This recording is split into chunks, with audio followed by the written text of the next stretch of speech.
kusasimba kwangu ini ndosha asi mimi murisimba iminimu imba ilinintola tola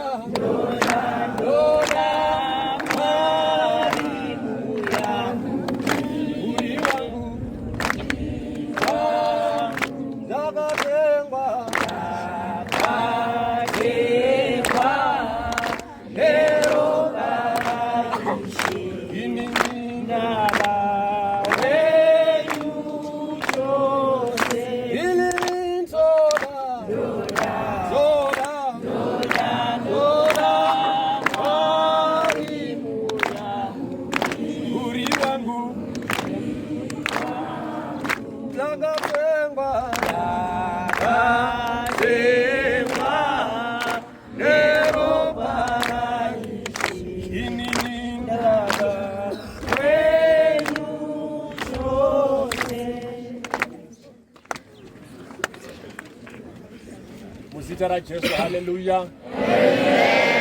Muzita ra Jesu, haleluya.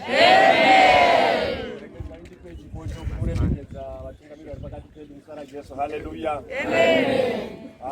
Sezva tinoziva tose kuti nhasi izuva rakakosha kuhama dzedu dziri pakati pedu, ma O levels nema A levels. Izvo handitika? Saka nditenderei ndiverenge Bhaibheri shoko raMwari kubva kuna the Songs of Solomon chapter 1 verse number 6.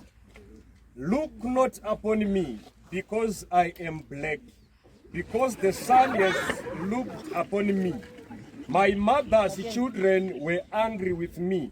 They made me the keeper of the vineyard, but my own vineyard have I not kept. Hallelujah. Amen. Kuchishona ndemumwe mukomana ari kungotaura ari kuti musanditarisa zvandakasviba kudai. Ari kuti kusviba uku handina kuzvarwa ndakasviba.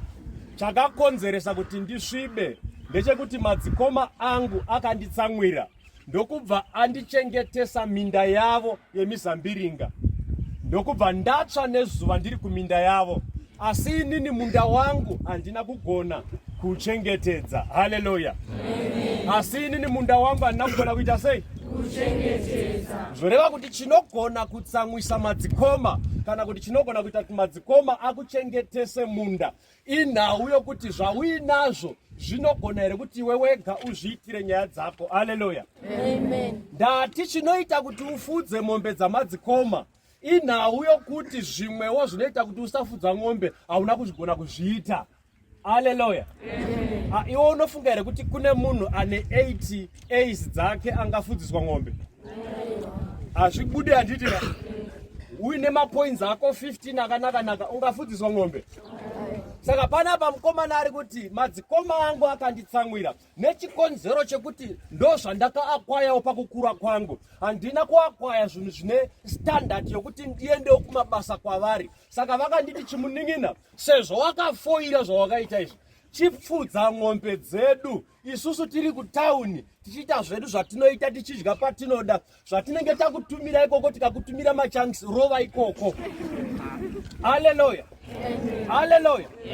Saka ari kuti musanditarisa zvandakasviba. Madzikoma angu akaita kuti nditarise minda yavo, inini munda wangu wemizambiringa ndisingautarise. Saka panapa chandinoda kuti tiite nechandinoda kukuyeuchidza ndochokuti mukana watatarisana nawo maform 4 nema A levels, mukana wokuti ugadzire ramangwana rako, zvokuti ukaona wakundikana chizviziva kuti madzikoma ako haana option. Option inenge iripo ndeyekukuchengetesa minda yavo yechi wako hauchisina mukana wokuita sei? Wokutarisa. Haleluya. Haleluya. Amen. Chingosumudza ruoko rwako. Sumudza ruoko rwako, ndakuda kunamata. Haleluya. Amen. Pandenge ndichinamata unenge uchitevedzera kumashure kwangu pamunamato wanichatanga kunamata. Haleluya. Amen. Mwari wakaita denga napanyika ndoda kukutendai muzuva ranhasi. Ndawana mumwe mukana wokugadzira ramangwana rangu. Zvandichabuda nazvo ndo zvichanongedzera ramangwana rangu. Saka iwe ruoko rwangu newe mfungwa dzangu ndokumbira usapokana.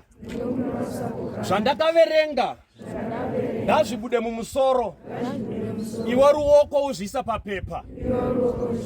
Nyasha dzaJehovha dzichindibetsera. Mhepo dzokumusha kwedu dzisingadi zvakanaka tinodzibhainda nezita raJesu. Zvekare nekuverenga kwandakaita muzita raJesu. Amen. Ndakunamata. Chiregai ndichinamata chitsunzunya yemaoko maziso enyu. Kuna Mwari wakaita denga napanyika, ndinokutendai Jehovha nekuti muri Mwari.